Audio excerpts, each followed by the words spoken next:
പാലക്കാട് കോഴിക്കോട് ദേശീയപാതയിലെ മണലംപുറം തോട്ടുകാപ്പ് എക്കോ ടൂറിസത്തിന് സമീപം വ്യാപകമായ രീതിയിൽ ആശുപത്രിയിൽ നിന്നുള്ള മാലിന്യം തള്ളിയ നിലയിൽ കാടിന്റെ ഉൾഭാഗത്തേക്കാണ് ചാക്കിൽ കെട്ടിയ മാലിന്യങ്ങൾ വലിച്ചെറിഞ്ഞിരിക്കുന്നത്. അരുൺ ആലത്തൂർ വിശദാംശങ്ങൾ നൽകും. അരുൺ, ആരാണ് ഈ പ്രവൃത്തി ചെയ്തത്? ഇത് സംബന്ധിച്ച് എന്തെങ്കിലും വിശദാംശങ്ങൾ ലഭ്യമാകുന്നുണ്ടോ?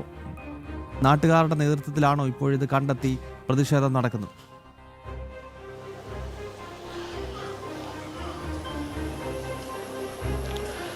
ഗൗതം, തീർച്ചയായിട്ടും നാട്ടുകാരുടെ ഭാഗത്തു നിന്നാണ് വലിയ രീതിയിലുള്ള പ്രതിഷേധം ഉയർന്നിരിക്കുന്നത്. പാലക്കാട് കോഴിക്കോട് ദേശീയപാതയിൽ മണലംപുറം തൊടുകാപ്പ് എക്കോ ടൂറിസത്തിൻ്റെ ഭാഗത്താണ് ഇത്തരത്തിൽ മാലിന്യം വ്യാപകമായ രീതിയിൽ ഉപേക്ഷിച്ച നിലയിലുള്ളത്. പ്രധാനമായിട്ടും നേരത്തെ ഈ റോഡരികിലൊക്കെ ഈ ഭാഗത്ത് മാലിന്യങ്ങൾ കൊണ്ടുപോയി ആളുകൾ ഇടുന്ന സാഹചര്യം ഉണ്ടായിരുന്നു. ഇത് ഇത്തിരി ഉൾക്കാട്ടിലേക്കായിട്ടാണ് മാലിന്യം വലിച്ചെറിഞ്ഞിരിക്കുന്നത്. ആശുപത്രി മാലിന്യമാണ്. അതിലാണെങ്കിൽ സിറിഞ്ചും അതുപോലെ തന്നെ ഇഞ്ചക്ഷൻ്റെ മറ്റു കുപ്പികളും മറ്റുമൊക്കെ അതിലുണ്ട്.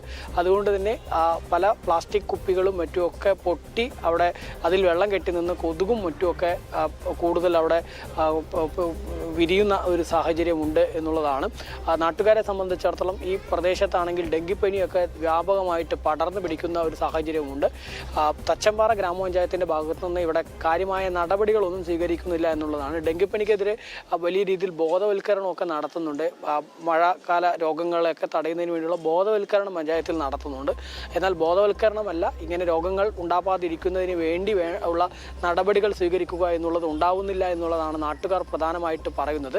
പൊതുസ്ഥലത്ത് മാലിന്യം വലിച്ചെറിയുന്നത് ഈ തച്ചമ്പാറ ഗ്രാമപഞ്ചായത്തിലെ വിവിധ ഇടങ്ങളിൽ വലിയ രീതിയിൽ നടക്കുന്നുണ്ട്. ഒപ്പം തന്നെ ഇപ്പോൾ ഈ ആശുപത്രി മാലിന്യം പോലും പൊതുസ്ഥലത്ത് കൊണ്ടുവന്ന് ഡംപ് ചെയ്തിരിക്കുന്നു. അതും ഒരു ഇക്കോ ടൂറിസത്തിൻ്റെ പ്രദേശത്ത് തന്നെ ഡംപ് ചെയ്തിരിക്കുന്നു എന്നുള്ളത് വലിയ ഗൗരവത്തിൽ കാണണം എന്നുള്ളതാണ് നാട്ടുകാർ പ്രധാനമായിട്ടും വിഷയത്തിൽ ആവശ്യപ്പെടുന്നത്. ഓക്കെ, അരുൺ ആലത്തൂരാണ് വിവരങ്ങൾ നൽകിയത്.